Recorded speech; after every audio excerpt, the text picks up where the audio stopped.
Si tu veux devenir riche, libre financièrement, exploser tes objectifs, est-ce qu'il faut hustle, bosser comme un malade 80-90 heures par semaine ou est-ce que c'est une mentalité toxique et dangereuse qui va te mener à la dépression et au burn-out?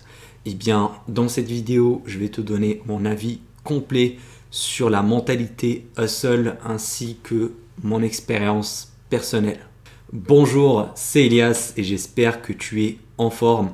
Alors si tu t'intéresses à l'entrepreneuriat, au business, tu as sûrement entendu parler de la mentalité hustle ou de la hustle culture. C'est un courant de pensée qui te pousse vraiment à travailler, à charbonner tous les jours, 10, 15 heures par jour, 80 heures par semaine, jusqu'à 100 heures par semaine, dormir 5 heures par nuit, vraiment se réveiller tôt à 4 heures, 5 heures du mat et bosser toute la journée sans prendre de repos et rester productif H24 et que c'est vraiment la seule option possible si tu veux vraiment devenir riche et dépasser tout le monde et qu'il faut vraiment négliger son cercle social, ne perds pas de temps avec ta famille, avec tes amis, il faut parler à personne et rester focus à 200% sur ton business et te sacrifier à 2000% juste pour tes objectifs. Et sûrement tu t'es demandé est-ce que c'est vraiment le cas, est-ce que c'est ça le secret de la réussite?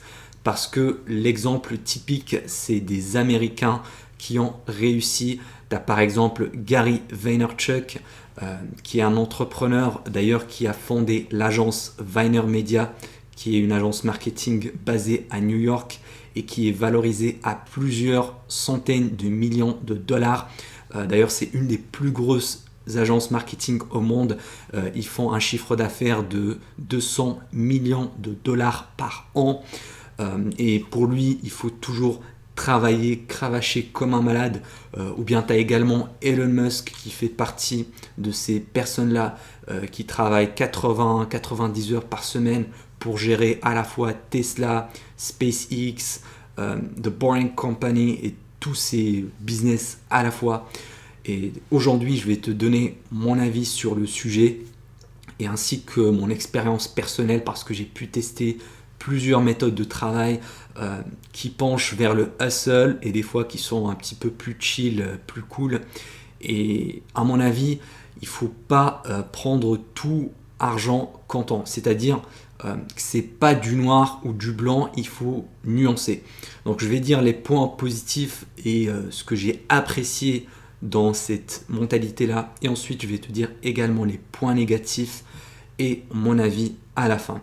Donc les choses que j'adhère dans cette mentalité-là, c'est la valeur du travail.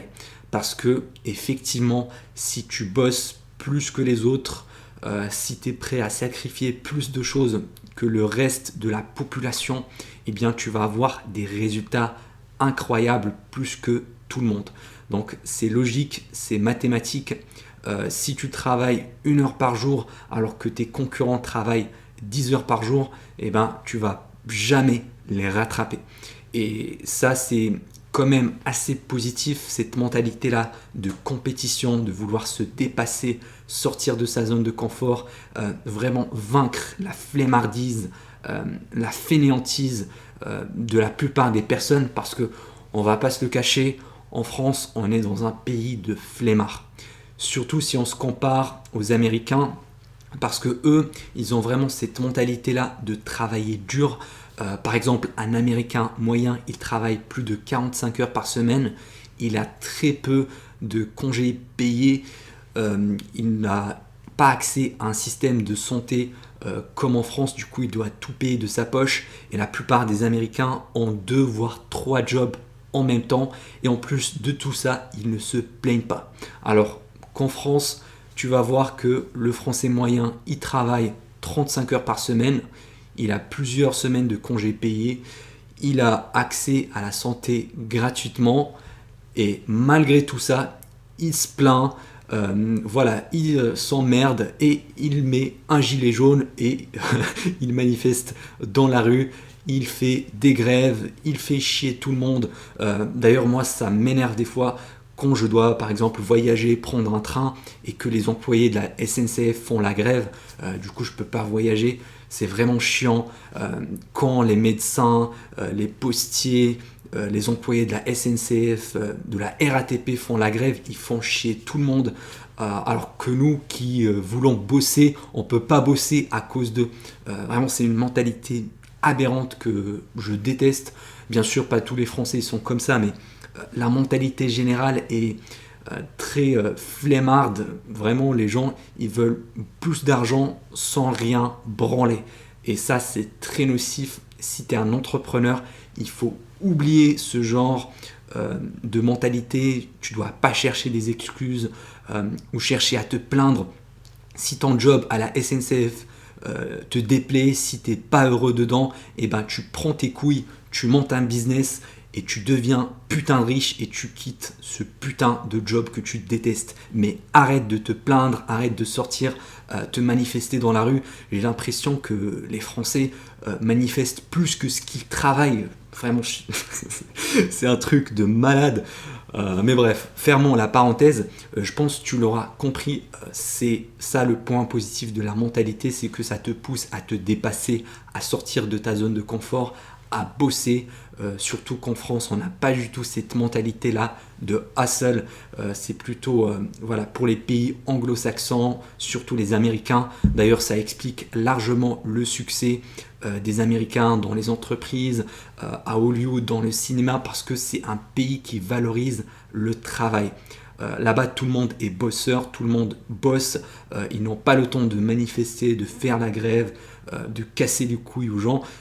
Ils sont là pour bosser et c'est pour ça il y a ce qu'on appelle le rêve américain, c'est-à-dire que tous les immigrés qui sont allés en Amérique, qui ont des compétences, qui travaillent dur, qui sont prêts à se dépasser, eh bien ils ont toujours du succès. Je pense notamment à Arnold Schwarzenegger, voilà, qui a réussi malgré ses difficultés, malgré son accent assez prononcé, parce que l'Amérique c'est un pays qui valorise le travail. Et d'ailleurs, moi personnellement, j'étais quelqu'un de très flemmard. Je bossais quasiment à mi-temps sur mon business. Et pendant cette période-là où je profitais beaucoup de la vie, voilà, j'étais un peu trop chill. Je voyageais pas mal, je sortais pas mal et je travaillais pas assez sur mon business. Je prospectais pas assez. Et ben, j'ai remarqué que je stagnais. Je restais au même niveau. Voire même je régressais des fois quand je perdais des clients pour mon agence par exemple.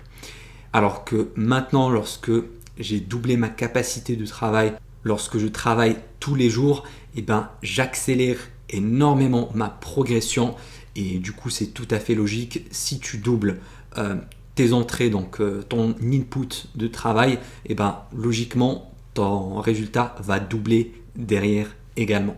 Et si par exemple tes concurrents travaillent 5 heures par jour alors que toi tu travailles 10 heures par jour, eh ben, tu pourras les rattraper, voire même les dépasser assez facilement.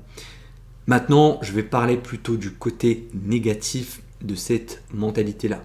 Et pour te parler de ça, il faut d'abord que je pose les bases, c'est-à-dire qu'il faut différencier entre travailler dur et travailler intelligemment.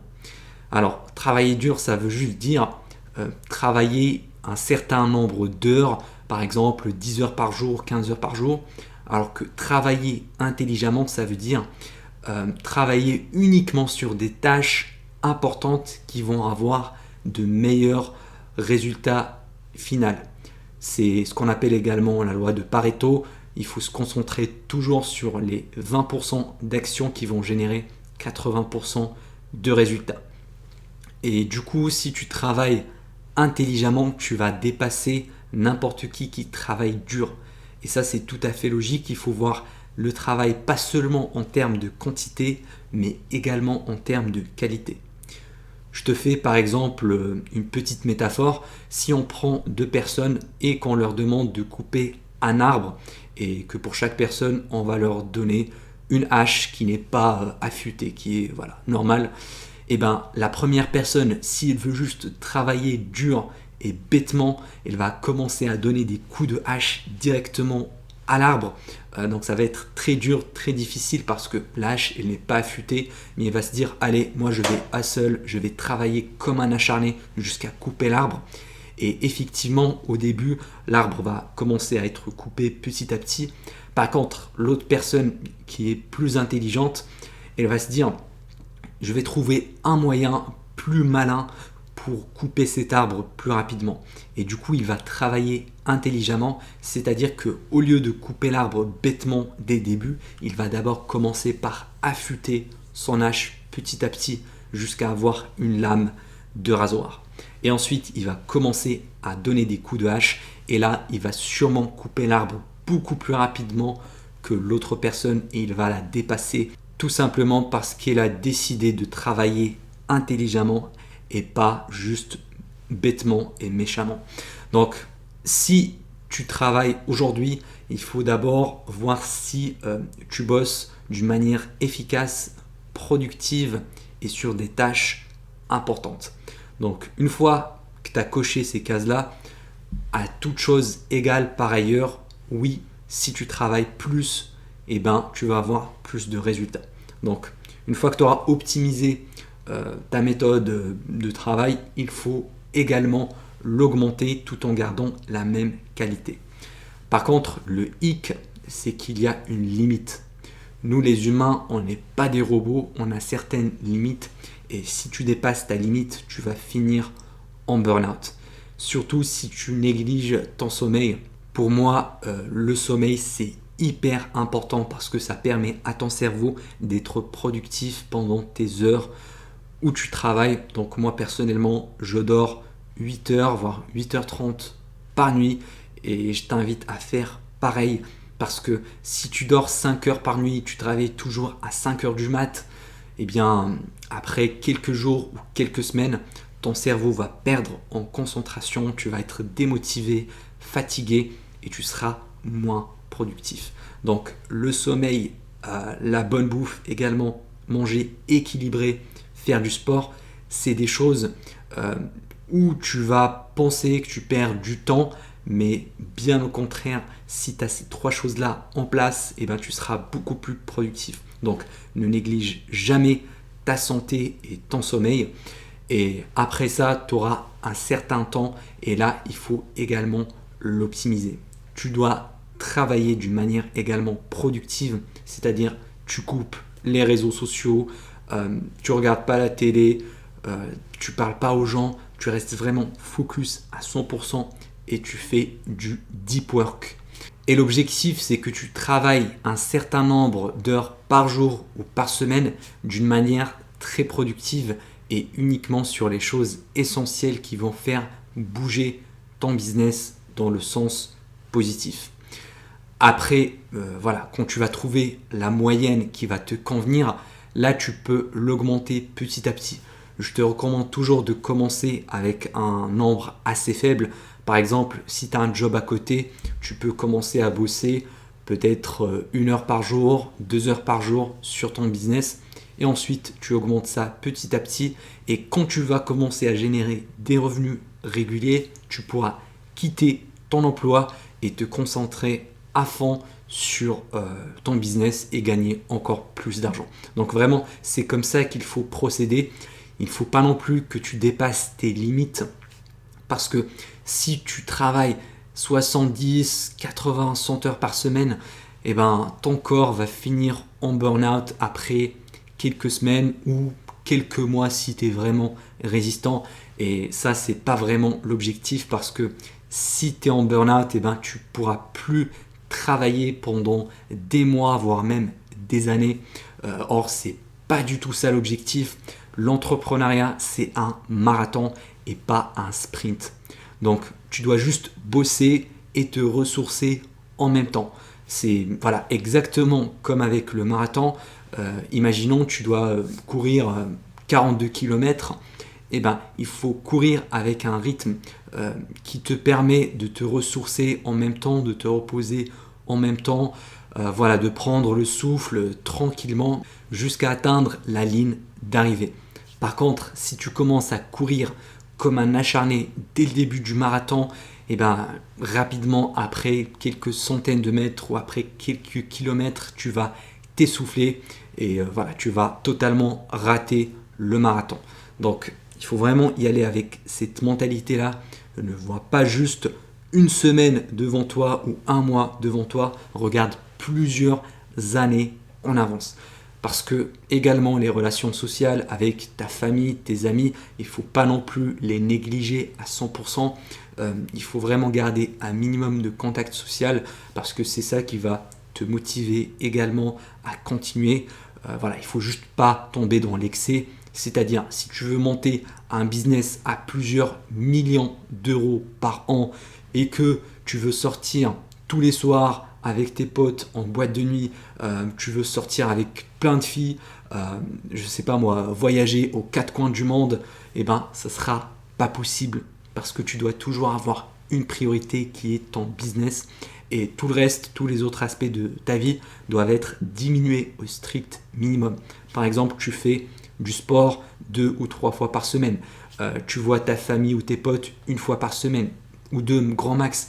Donc voilà, il faut garder certaines limites sur les autres aspects de ta vie pour rester focalisé sur ton business. Donc voilà, il ne faut pas aller non plus dans l'excès de l'autre côté, c'est-à-dire supprimer tout le reste et rester focus à 200% sur le business. Je pense que tu as compris l'idée derrière, il y a un juste milieu. Et on est tous différents. T'en as certains qui ont besoin de plus de contact social que d'autres. Moi, par exemple, c'est pas mon cas. Je peux bosser pendant des semaines ou des mois sans parler à personne quasiment. Donc, donc voilà, c'est un petit peu mon avantage. Mais voilà, selon les gens, ça peut être différent.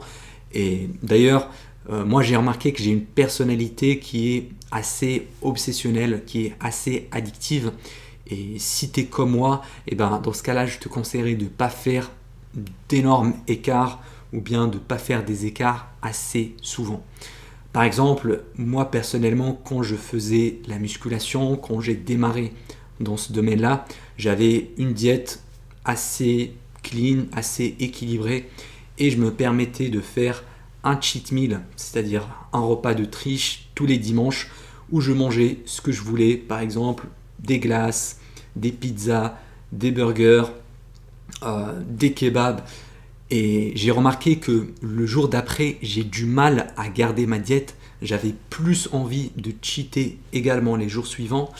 Et maintenant, lorsque j'ai arrêté les cheat meals, vraiment, j'ai supprimé la malbouffe totalement, et ben, j'arrive à tenir ma diète beaucoup plus facilement. Là maintenant, j'ai aucun problème à manger équilibré et sain et faire du sport parce que j'ai passé cheat meal puisque j'ai une personnalité qui est assez obsessionnelle, c'est-à-dire je veux faire les choses vraiment à 100% ou je les fais pas, tu vois.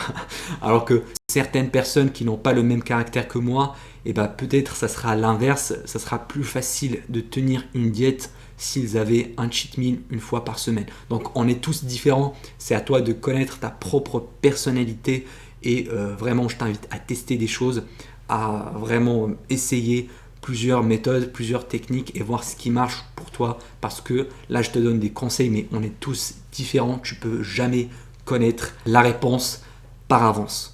Donc c'est ça mon avis sur la mentalité hustle. Oui, il faut travailler dur, oui, il faut dépasser tout le monde, mais il y a certaines limites qu'il ne faut pas franchir. Voilà, des limites physiologiques et humaines pour pas finir en burn-out. Tu dois trouver vraiment le juste milieu qui va te permettre d'atteindre tes objectifs tout en restant régulier et tenir sur le long terme.